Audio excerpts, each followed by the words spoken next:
অভাগা নোহার গল্প পর্ব ১৩।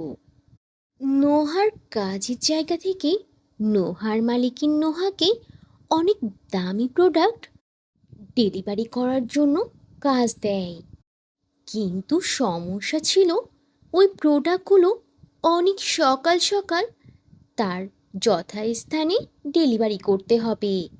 এজন্য মালিকিন নোহাকে ওই প্রোডাক্টগুলো তার বাড়িতেই নিয়ে যেতে বলে। এরপর নোহা যখন সেই প্রোডাক্টগুলো তার বাড়িতে সাথে করে নিয়ে আসে, তখন সেই লেহেঙ্গাগুলো দেখে তো সাথী আশ্চর্য হয়ে যায় যে নোহা এত দামি দামি প্রোডাক্ট বাড়িতে এনেছে। তখন সাথী নোহাকে বলে, আরে আরে নোহা আপু, তোমার হাতে এত সুন্দর সুন্দর লেহেঙ্গা আর স্যান্ডেল, দেখি তো মনে হচ্ছে এগুলো অনেক দামি। এগুলো তুমি কোথায় পেলে?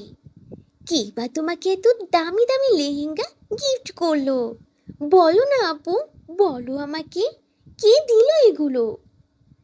সাথীর এমন অস্থিরতা দেখে নোহা তখন সাথীকে বলল, আরে পাগল বোন আমার, তুমি একদম ঠিক ধরেছ। এগুলো দেখতে যেমন সুন্দর তেমনি অনেক দামিও। এই লেহেঙ্গাগুলোর দাম কত হতে পারে তুমি কি জানো?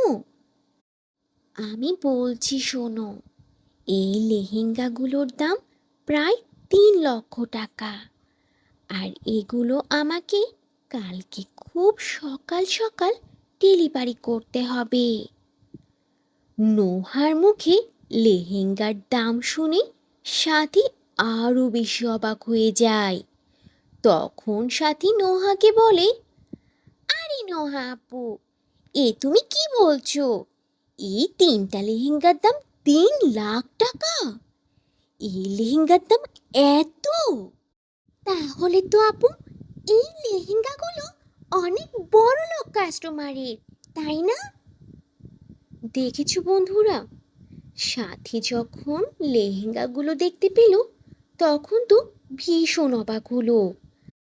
আর যখন সে লেহেঙ্গাগুলোর দাম জানতে পারলো, তখন তার চেহারা ছিল দেখার মতো।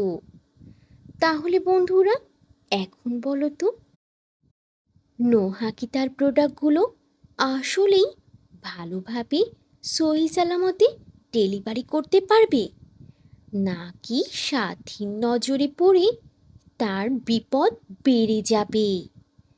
এই গল্পের বাকি অংশ থাকছে পরের পর্বে।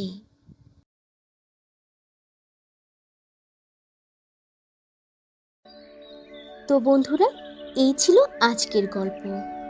গল্পটি থেকে কী শিক্ষা পেলে তা অবশ্যই কমেন্ট করে জানাবে। আর ভালো লেগে থাকলে একটা লাইক করে দেবে।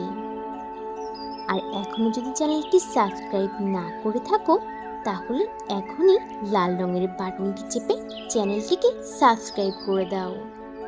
আর অল দি নোটিফিকেশন প্রেস করে রাখো। তাহলে বন্ধুরা, আজ এখানেই শেষ করছি।